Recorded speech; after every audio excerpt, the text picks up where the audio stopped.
Hi students. आज हम Karl Marx के बारे में पढ़ेंगे। कार्ल मार्क्स के दो सिद्धांत आपके सिलेबस में शामिल है। एक सिद्धांत जिसको हम द्वंद्वात्मक भौतिकवाद कहते हैं, डायलेक्ट्रिकल मेटेरियलिज्म कहते हैं, और दूसरा सिद्धांत वर्ग संघर्ष यानी क्लास स्ट्रगल।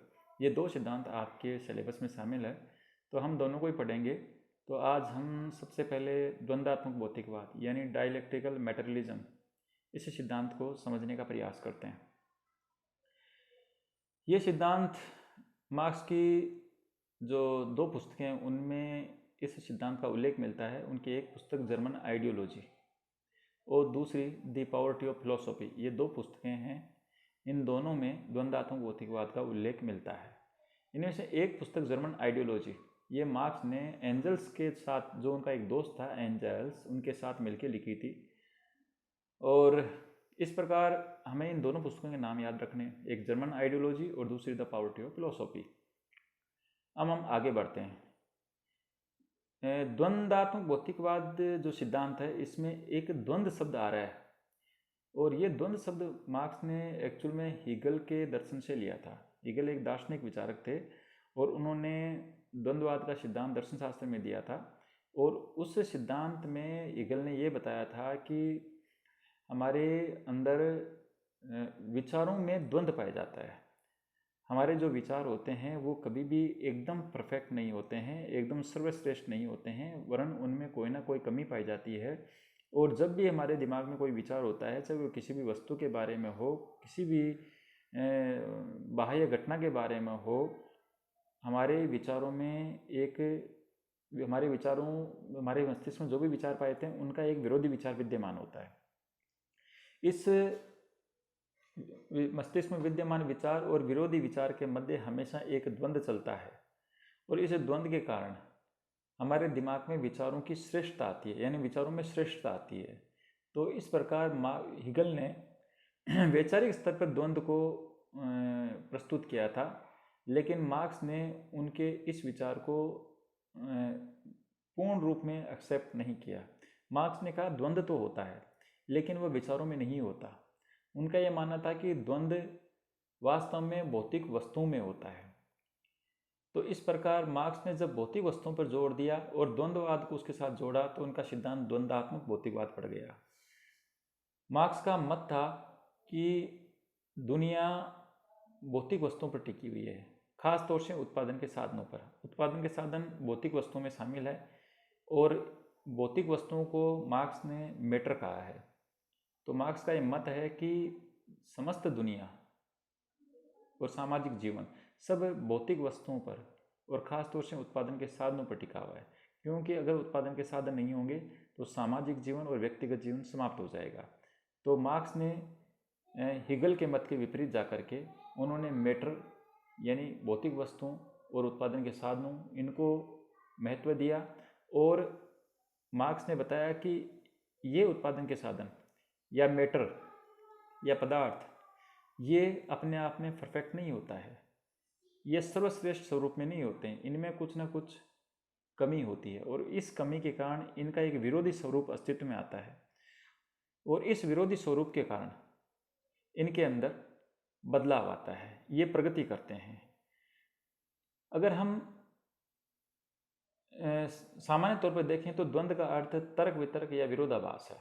द्वंद्व का अर्थ प्रत्येक वस्तु या विचार का एक प्रतिद्वंदी होता है जो उसी वस्तु या विचार में निहित होता है। हम इस विरोधाभास के कारण ही वस्तु में निरंतर सुधार होता है।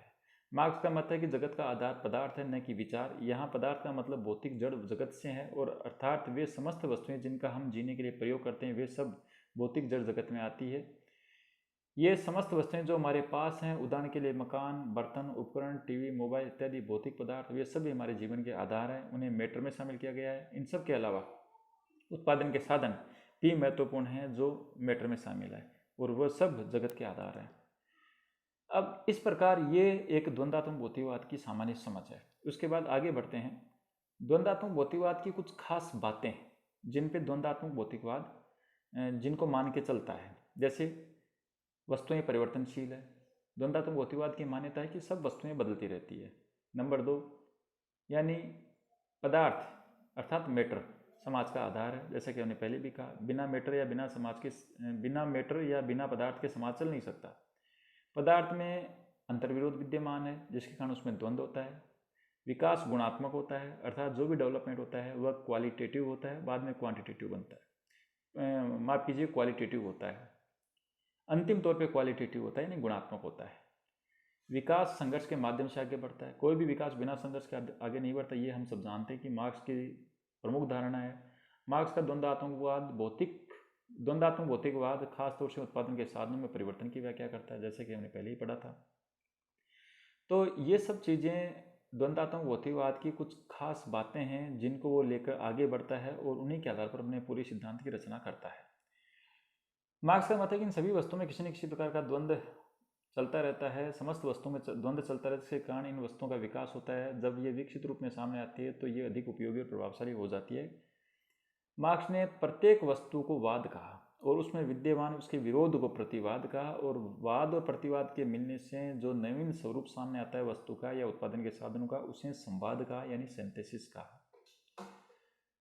मार्क्स ने बताया कि विश्व का आधार मैटर या पदार्थ है और उसी में होने वाले बदलाव के कारण विश्व बदलता है, और अतः